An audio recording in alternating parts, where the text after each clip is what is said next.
কি হবে যদি আমি তোমাকে এখন বলি এই পৃথিবীতে টাকাই সবকিছু নয়? এই সমাজ আমাদের বিশ্বাস করিয়ে দিয়েছে যে এই পৃথিবীতে সবচেয়ে গুরুত্বপূর্ণ জিনিস হলো টাকা। কিন্তু তুমি নিজের কাছে একবার জিজ্ঞেস করে দেখো তো, যখন তুমি ছোট ছিলে তখন কি টাকা সবকিছু ছিল? তখন কি টাকার গুরুত্ব তোমার কাছে ছিল? ছিল না। কিন্তু ছোটবেলা আমাদের কি ইচ্ছা ছিল? সারাদিন বন্ধুদের সাথে খেলবো। ইস, আমি যদি পাখি হয়ে উড়ে যেতে পারতাম। ইস, আমি যদি প্রজাপতি হতে পারতাম।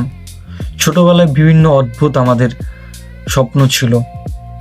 আর বড় হওয়ার সাথে সাথে সেই স্বপ্নগুলো ফুরে আমরা টাকার পিছে দৌড়ানো শুরু করছি। আমরা একটা মেশিন হয়ে যাচ্ছি দিন দিন, যে মেশিন খালি টাকার পিছে দৌড়ায়।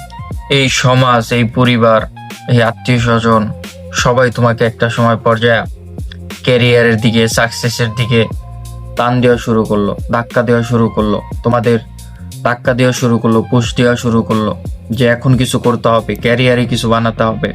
আর তুমি ইঁদুরের মতো দৌড়ানো শুরু করলে টাকার পিছে। তোমার নিজের খুশিটা তুমি ব্যাংক ব্যালেন্সের মাধ্যমে দেখতে শুরু করলে। এখন তুমি আমাকে বলতে পারো যে আমি এসব কি আজেরও কথা বলতাছি। আমি তোমাদের বলবো না যে টাকা সবকিছু নয়, বাট টাকা যে সবকিছু এটাও নয়। কেন আমি বলি তোমাদের, টাকা কতটুকু দরকার? তোমার খেয়ে পরে বাঁচানোর জন্য টাকা দরকার।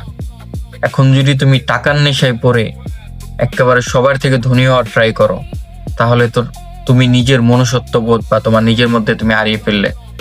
আমি বলবো না তুমি টাকা কামিও না, টাকা কামাও, কিন্তু টাকা কামানোর জন্য তুমি নিজেকে রোবট বানিও না। টাকা কামাইতে পারে, অনেকেই কামাইতে পারে, তুমিও টাকা কামাবা। তোমারও স্বপ্ন থাকতে পারে তুমি পৃথিবীর সবচেয়ে বড় লোক হবা, হও, কোনো সমস্যা নেই। কিন্তু মেশিনের মতো না দৌড়ে তোমার যেটা ভালো লাগবে, প্যাশন আছে, ওই জিনিসের উপরে তুমি পরিশ্রম দিয়ে টাকা কামাও, তোমার ভালো লাগবে। আমি বলবো টাকার পিছে না দৌড়িয়ে তুমি তোমার খুশির পিছে দৌড়াও, টাকা তোমার পিছে দৌড়াবে। টাকা দিয়ে তুমি সব কিনতে পারবে। তুমি বলতে পারো টাকা দিয়ে আমি খুশি কিনতে পারবো। এই টাকার পিছে দৌড়াতে দৌড়াতে তুমি তোমার খুশি, তোমার বন্ধু বান্ধব, তোমার ভালোবাসার মানুষ, তুমি বিভিন্ন মানুষ হারিয়ে ফেলবে। তখন এই টাকা দিয়ে কি তাদের কিনবে?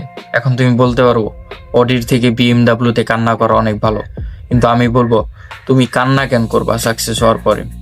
সাকসেস সবার সাথে নিয়ে হও না, একটু সময় নিয়ে হও, টাকার পিছে না দৌড়িয়ে। ছোটবেলা আমরা কত ভালো ছিলাম, কোনো টার্গেট ছিল না, কোনো প্রতিযোগিতা ছিল না।